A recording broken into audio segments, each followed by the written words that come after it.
Selamat datang kembali. Hari ini kita bakal bahas tuntas nih pertandingan Piala Dunia antar klub FIFA 2025 Paris Saint-Germain lawan Inter Miami. Kita bakal pakai cuplikan sama komentar dari siaran DAZN Spanyol ya sebagai dasar analisis kita. Jadi fokusnya ke apa yang kita lihat dan dengar dari situ.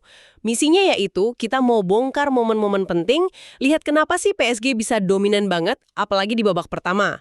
Terus, tentu aja sorotan ke Leo Messi, umur 38, lawan PSG lagi untuk pertama kali sejak cabut dari Paris, plus yaitu ada bumbu cerita dari media Prancis soal dia.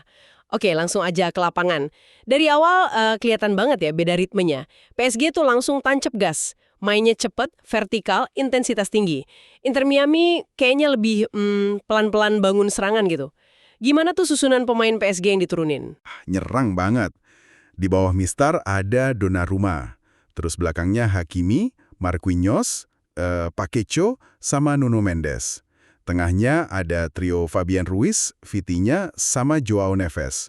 Nah, di depan Kvaratskhelia, Barcola, sama Desire Doué. Dembele malah di bangku cadangan loh. Kalau Inter Miami, yang penting dicatat itu Jordi Alba. Dia starter pertama kali di turnamen ini. Dan bener aja intensitas PSG langsung berasa ya, gol cepet banget menit ke-5. Gimana tuh prosesnya? Iya, cepet banget. Cuma 5 menit, itu dari skema bola mati. Umpan Vitinha, wah itu bagus banget ke tiang jauh. Nah, disundul masuk sama Joao Neves. Kayaknya sih ini udah dilatih ya, kelihatan terencana gitu.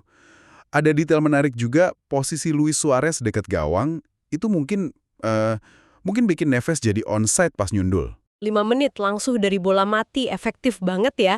Tapi PSG nggak berhenti di situ kan, kayaknya ada momen lain yang hampir jadi gol juga. Betul-betul.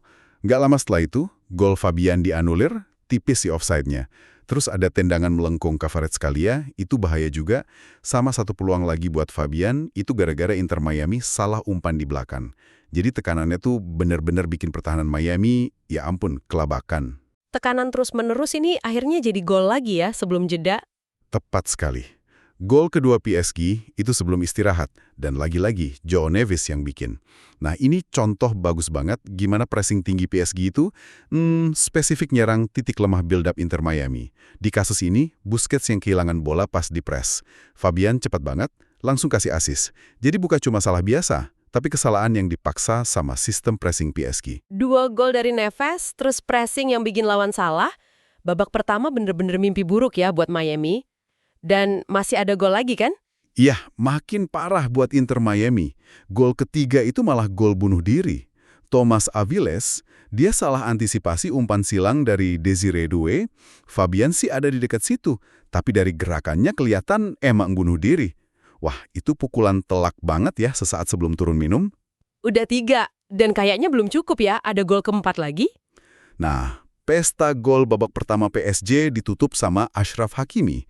Ini awalnya aksi individu Barcola, gila itu cepet banget lewatin Jordi Alba di sayap, terus dia kasih umpan tarik. Tendangan Hakimi sempat kena Mistar dulu, baru masuk. Gol ini bener-bener nunjukin ya kecepatan sayap PSG, Barcola sama Hakimi, susah banget dihentikan. Kamera juga sempat nangkep ekspresi Messi itu di lapangan abis gol ini. Pasti campur aduk lah perasaannya. Skor 4-0 pas jeda. Dominasi total. Oke, masuk babak kedua. Dari cuplikan sih kelihatannya PSG agak nurunin tempo ya, tapi tetap kontrol permainan. Apa yang terjadi? Iya, PSG emang nggak seagresif babak pertama. Mungkin udah ngerasa unggul jauh ya, jadi lebih main aman. Kiper Inter Miami, Ustari, dia bikin beberapa penyelamatan bagus loh, termasuk dari peluangnya Barcola. Nah, di sisi lain, Inter Miami mulai nunjukin sedikit perlawanan. Kita akhirnya lihat tuh tembakan ke gawang pertama mereka lewat Messi. Momen duel dia lawan kiper mantan timnya, ya kan? Tapi masih bisa ditepis Donnarumma. Oh, jadi ada momen Messi lagi ya? Ada kombinasi bagus tuh antara Messi sama Jordi Alba. Di akhirnya sundulan Messi, tapi lagi-lagi bisa diselamatin Donnarumma. Velasco juga sempat nunjukin aksi individu. Jadi paling nggak ya Inter Miami kelihatan lebih solid lah di babak kedua ini.